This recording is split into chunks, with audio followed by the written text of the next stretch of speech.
Sintam-se cumprimentados todos que acompanham nosso canal. Dizer muito obrigado pelo vosso apoio. Estamos na lição número 7, onde encontramos o título principal a dizer o seguinte: idioma, texto e contexto. É aquilo que durante o programa aqui vamos explicar como é que nós podemos entender as Santas Escrituras. Temos aqui também o nosso texto-chave de hoje, que encontramos no livro de Deuteronômio 31:26, que diz o seguinte: tomai este livro da lei, pondo-a ao lado da arca da aliança do Senhor, o vosso Deus, para que ali esteja por testemunhas contra ti. Temos aqui esse texto onde o povo é aconselhado para tomar o livro da lei. Como é que nós podemos perceber? Porque aqui diz o seguinte, que temos volta de 6 bilhões de línguas no mundo a serem faladas. Mas aqui encontramos, durante a lição, que a Bíblia só foi traduzido em algumas línguas aí, como o hebraico, e essas línguas aí que levaram para esses 6 bilhões de línguas que são faladas aqui no mundo. Será que conseguiram traduzir? Bom, saudação em primeiro lugar, e agradecer por estar a acompanhar as nossas lições neste canal. Portanto, o mundo existe mais de 6 bilhões de línguas, idiomas espalhadas aqui no planeta.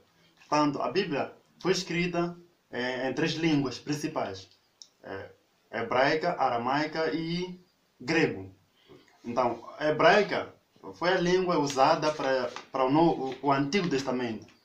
E o grego, já devido à expansão e às conquistas do Alexandre o Grande, tornou-se a língua internacional. Poderíamos dizer que era o inglês da altura. Então, era hebraico, grego. Então, o Novo Testamento é escrito na língua grega, porque foi a língua dominante. Todos que escreviam tinham que traduzir. O Pedro escreveu em aramaico, traduziu para poder em grego. Portanto, então, através dessas línguas, então, como existem vários dialetos ao nível do mundo, foi traduzida, houve um trabalho que realmente que reconhecemos esse esforço da tradução até chegar à nossa língua. Nós conseguimos estudar em português porque houve um certo trabalho. Então, para nós entendermos a Bíblia, precisamos também entendermos as línguas, porque a língua é associada à cultura. Então, várias expressões foram escritas lá para uma certa cultura. Então, nós também temos a nossa cultura que associa-se mais à cultura europeia, que temos a língua falada, que é português.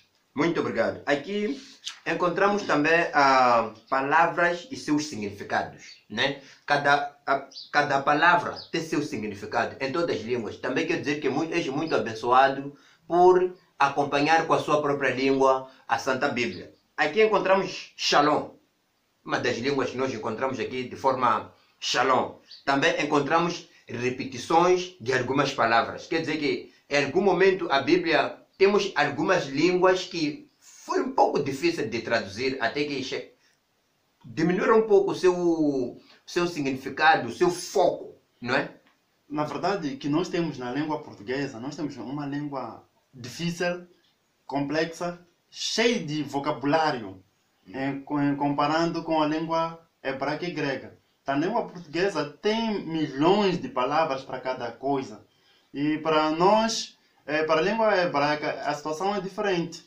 Temos a palavra hebraica chesed, que significa misericórdia, que também pode ser usada em vários contextos, como benevolência, que é chesed, mantendo-lhe em grande benevolência, também quer dizer chesed. Então, essa palavra chesed hebraica significa misericórdia, então pode ser aplicada em vários contextos, assim como acontece com a palavra hebraica shalom, que significa a paz. Então, nós só teremos verdadeiramente paz se estivermos com Cristo. Shalom ou Shabbat Shalom. Muitos conhecem essa expressão, Shabbat Shalom, que quer dizer a paz do Senhor ou um feliz sábado. E, portanto, então, na língua hebraica, só uma palavra já nos traz o pensamento, a ideia de significado de vários conteúdos. Então, nós, na língua portuguesa, cada palavra tem a sua parte. Então, temos a língua mais difícil, mas nós conseguimos entender. Então, os que estudam hebraico, não têm, na cultura hebraica, judaica, não tem essas complicações, porque eles já são tão abençoados. Assim como acontece na ênfase de algumas palavras que eles têm usado apenas quando o assunto é importante, preferiam repetir. Ok, muito obrigado. Aqui também encontramos exatamente o contexto, porque o que nós encontramos nos dias de hoje? aqui há perigo das pessoas estudar a Bíblia fora do contexto. Enquanto tem que ser texto e contexto. E também temos que ir dentro daquilo que a Bíblia diz, dentro do contexto de um certo assunto. É ali onde nós podemos ficar claro no certo assunto. Também repetições do quê? De palavras. Quer dizer, isso nos ajuda a trazer mais ênfase daquilo que Deus precisa de nos ajudar a entender. Ok, no pensamento hebraico, quando o assunto é tão irrelevante, não tinham palavras enfáticas como nós temos na língua portuguesa. Então, eles repetiam. Por exemplo, Moisés, ao escrever o livro de Gênesis, ele, para enfatizar que Deus é o Criador, ele teve que repetir a palavra, o verbo criar 3 vezes. Ok, logo no capítulo 1, versículo 27, onde diz que criou Deus o homem à sua imagem, a imagem de Deus o criou, homem e mulher os criou. Então, a ênfase aqui está na repetição, é o verbo criar, que demonstra que nós somos fruto da criação divina. Então, Moisés queria enfatizar ao povo que, olha, vocês não vêm de uma certa imaginação ou do acaso, mas, portanto, vocês são frutos da criação divina, é por essa razão que ele repete várias vezes o contexto do verbo criar, para o público entender que Deus realmente ele é o Criador. Muito obrigado. Aqui também encontramos no Novo Testamento. Temos alguns livros que os escritores na Bíblia não estão bem de forma clara. Estamos a falar de alguns livros lá no Velho Testamento, podem nos ajudar a dizer. E também temos livros no Novo Testamento também, onde encontramos a maior parte são livros do apóstolo Paulo. E muitas das vezes são esses livros que as pessoas não têm entendido bem, porque alguns vão no livro do apóstolo Paulo, por exemplo, ele escreveu para a igreja que está em Coríntios. Eles têm problema de fazer o contexto, trazer aqueles versículos ali na aplicação. Então, há muita confusão aqui. A maior parte do livro do Novo Testamento, o apóstolo Paulo é que escreve. Mas também temos alguns livros no Velho Testamento que os autores ali não temos assim de forma explícita. Ok, muito bem. Quanto a essa parte, nós vimos que há livros que o autor, no processo de canonização, acabou se perdendo esses dados relacionados com o autor, como, um exemplo, o livro de Esther, Ruth, foi se perdendo. A Septuaginta não conseguiu conservar na totalidade quem é a autoria. Tanto, o livro de Esther é desconhecido o autor, e Ruth provavelmente considera-se Samuel como sendo o escritor. Agora, as epístolas paulinas já demonstram lá que são cartas que foram escritas para um certo contexto de uma certa nação ou povo, uma certa igreja. Então, por exemplo, tem uma carta aos Filipenses que era para a igreja de Filipos e que lá ele demonstra o objetivo.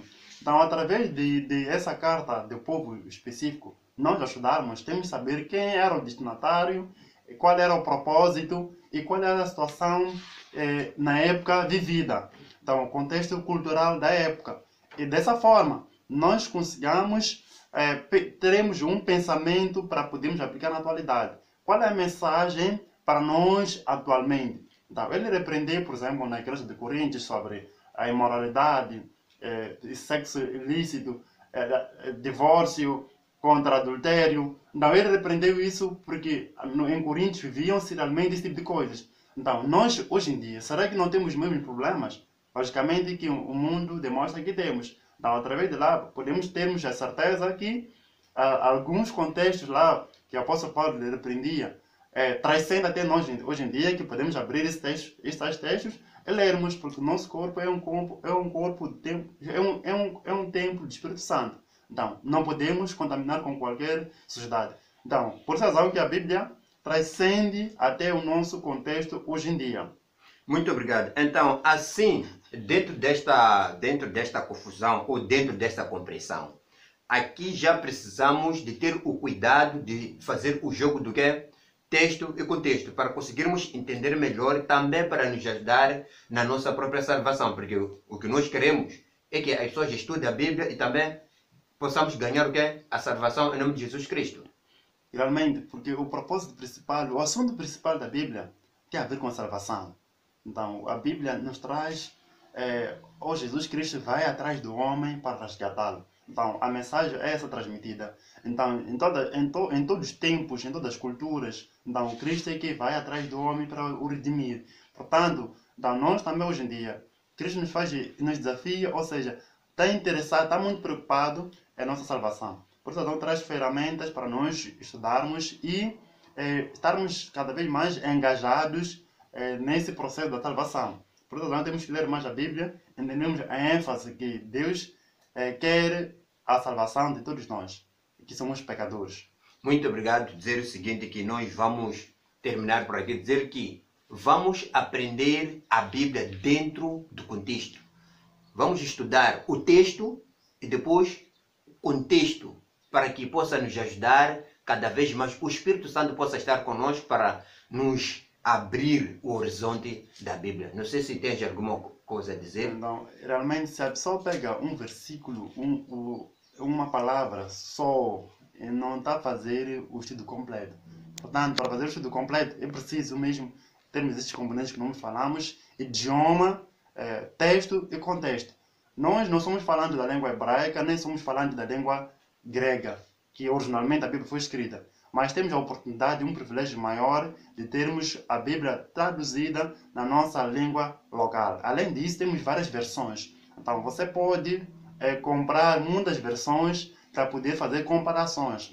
Perceber o que João Ferreira da Almeida diz, NVI diz, e daí você, pelo menos, vai ter um certo contexto e vai se aproximar da ideia original. E daí você vai estudar a Bíblia, porque não precisamos todos nós estarmos falando da língua grega ou hebraica, mas temos especialistas que foram estudar essas línguas e trazem alguns significados básicos para nós. Então, nós temos que estudar a Bíblia na nossa língua, porque já fomos facilitados nessa tradução, e recorrendo realmente a essas diretrizes, que é o texto, contexto e idioma. Obrigado. Muito obrigado, que Deus possa lhe abençoar. Shalom.